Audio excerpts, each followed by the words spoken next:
All right, today we're heading deep into the vast landscapes of Siberia to explore one of the oldest spiritual practices on Earth, shamanism.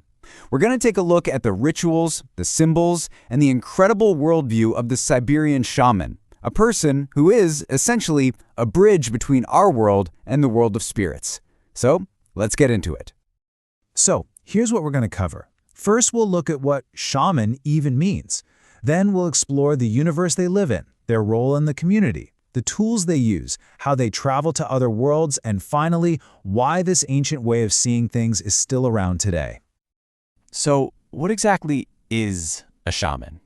Before we can get into the rituals or the world, we really have to understand the word itself, because where it comes from, well, that tells us pretty much everything we need to know. Okay, so the first thing to get is that shaman isn't some generic New Age term. It actually comes from a specific place, the Tungusic people of Siberia. And what it means is one who knows. That definition right there is the key to all of this. Shamans are the specialists of the unseen, the ones who can act as a bridge between our physical world and the huge invisible realm of spirits. And, it's really important to realize that Siberia isn't just a place where shamanism exists. For a lot of scholars, it's the heartland. Despite centuries of immense pressure, the traditions there have managed to survive, making them some of the most authentic and continuous on the entire planet. Now, to get what a shaman does, we first have to understand the universe they operate in. And it's a universe that's built very differently from how we might think of it today. We're talking about a reality that has multiple layers. At the very core of this shamanic worldview is this idea that our reality, the one we see and touch, is just one part of a much bigger system. The universe is seen as this dynamic, multi-layered place, and getting your head around that structure is, well, it's fundamental to understanding anything else a shaman does. So this cosmic map is usually broken down into three main levels. You've got the upper world at the top, which is the home of creator spirits and heavens. Then there's the middle world, that's our world, the physical plane where we live with nature. And then there's the lower world, the underworld, which is this complex place where you find certain spirits and the souls of the dead. The shaman's incredible skill is being able to travel between all three. So, if a shaman can journey through this three-tiered universe, what's the point? What do they actually do for their community? Well, it turns out their role is incredibly practical and, frankly, absolutely essential for survival. The shaman is really like a spiritual Swiss Army knife for their people. They're the healer, dealing with illnesses that are believed to have spiritual roots. They're the fortune teller, getting guidance from the spirits. They make sure the souls of the dead have a safe journey. They even negotiate with spirits for good weather or a successful hunt. But above all, their main job is to keep that delicate balance between the human world and the spirit world. Okay, so how does a shaman pull off all these amazing tasks? Well, they don't just walk into the spirit world unprepared. They have a sacred toolkit, and every single object in it is packed with a ton of symbolic power. At the absolute heart of that toolkit is the drum. But listen, this is not just a musical instrument. In the shamanic world, the drum is the shaman's horse, their boat. It's the vehicle they use to travel between those cosmic layers. Just look at how deep this symbolism goes. That circular shape, that's not just a circle. It represents the entire cosmos.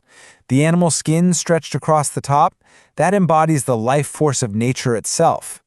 And the rhythmic beat, well, that's the horse. That's the engine that carries the shaman's soul on its incredible journey. Now, just as important as the drum is what the shaman wears. Their ritual gear isn't just a costume for a show, it's a functional uniform for spiritual work. It provides both protection and a way to transform into something more powerful. Every single piece has a specific job. Those dangling iron bits and pieces, they act like spiritual armor to ward off hostile spirits. Antlers on their head connect them to the power of animal spirits, like a deer.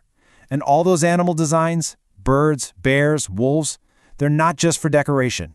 They're meant to call on the specific powers of those spirit animals, literally transforming the shaman into a being that can operate in these other worlds. So, we've got the tools and we've got the attire.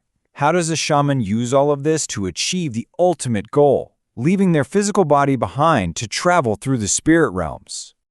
This is really the heart of the whole shamanic ritual. It all starts with that driving, rhythmic drumming, and hypnotic chanting.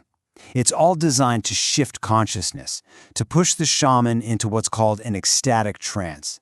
And in that state, it's believed that their soul literally separates from their body, free to fly up to the upper world or descend into the lower world to do its work, whether that's talking with spirits, finding lost souls, or bringing back vital knowledge. Now, I know all of this might sound really ancient, and it is, but it's also a living tradition, one that's shown an incredible ability to survive even through the toughest of times. For thousands of years, these practices were just part of life. But in the 20th century, Soviet authorities actively tried to wipe them out, calling it superstition. Shamans were persecuted, their drums and robes destroyed. But after the Soviet Union fell, something amazing happened. A powerful revival began, and today there's a real renaissance of interest, not just in Siberia, but all over the world. And this gets us to a really critical point. Shamanism isn't just a random collection of cool rituals. It's a whole worldview, a really sophisticated system that weaves together ecology, psychology, and a map of the cosmos into one unified way of understanding reality. And that kind of leaves us with a final question to think about.